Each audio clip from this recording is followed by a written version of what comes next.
میری ایک بار جنت البقیع کے گورکن سے ملاقات ہوئی. ایسی ایسی باتیں مجھے بتائی انہوں نے, میں کتنی دیر تک تو روتا ہی رہا. اور میں دو باتیں بتا دیتا ہوں, پھر کبھی موقع ملا تو اس پر تفصیل سے بات کریں گے. تو میں نے کہا یار کچھ تو بتاؤ جنت البقیع کے بارے میں, ایسا کیا ہے؟ ہم تو سنتے ہیں آپ تو قبروں میں قبر کھودتے ہیں, آپ تو جنت البقیع میں ہی ہوتے ہیں. کہتے ہیں عبدالحبیب بھائی پہلے بتائیں آپ کو میرے جسم سے خوشبو آ رہی ہے؟ میں نے کہا خوشبو تو بڑی آ رہی ہے, کون سا عطر لگایا ہے؟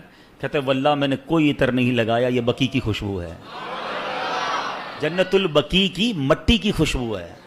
اچھا وہ کہتے ہیں دنیا کا کوئی بھی قبرستان اٹھا لیں, پھر میں نے بھی غور کیا, وہاں آپ کو کیڑے مکوڑے بہت سارے جانور ملتے ہیں نا, مردے دفن ہو رہے ہیں, اور ظاہر قبرستان میں تو صفائی نہیں ہوتی نا, تو آپ کو کیڑے بولا جنت البقیع میں ایک کیڑا نہیں ہے.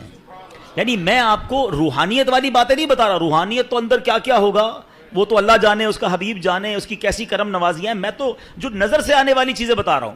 کہتا ہم جب قبر کھودتے ہیں نا عبدالحبیب بھائی, کئی بار ایسا ہوا کہ قبر کھودتے کھودتے ایسی ٹھنڈی ہوا آتی ہے کہ میں قبر کے اندر لیٹ کر خود ہی سو جاتا ہوں. کبھی گورکن کو قبر میں سوتے دیکھا ہے؟ کہتا ہے ایسی ٹھنڈی ہوا ہوتی ہے, میں سکون اتنا ہوتا ہے, میں کام کرتے کرتے ادھر ہی لیٹ جاتا ہوں قبر کے اندر, نیند بھی آ جاتی ہے. میں نے تو اس کے ہاتھ چومے اور کہا آپ ہی دعا کر دیں کہ ہمیں جنت البقیع نصیب ہو جائے. کمال کا قبرستان. اور کیوں ہے پتہ ہے کمال کا؟ ایک تو اس قبرستان میں کم و بیش 10,000 صحابہ اکرام مدفون ہیں. ہر صحابی نبی جنتی کی قبر کیسی ہوتی ہے پتہ ہے؟ جنت کا باغ ہوتی ہے, حدیث پاک ہے نا, یا تو جنت کا باغ ہوتی ہے قبر یا دوزخ کا گھڑا.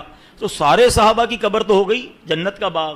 جس قبرستان میں 10,000 جنت کے باغ ہوں, اب آپ سوچو نا اس قبرستان میں جو گیا, ہائے ہائے, ایسے نہیں کہتے اعلیٰ حضرت طیبہ میں مر کے ٹھنڈے چلے جا آنکھیں بند, طیبہ میں مر کے ٹھنڈے چلے جاؤ آنکھیں بند, سیدھی سڑک یہ شہر شفاعت نگر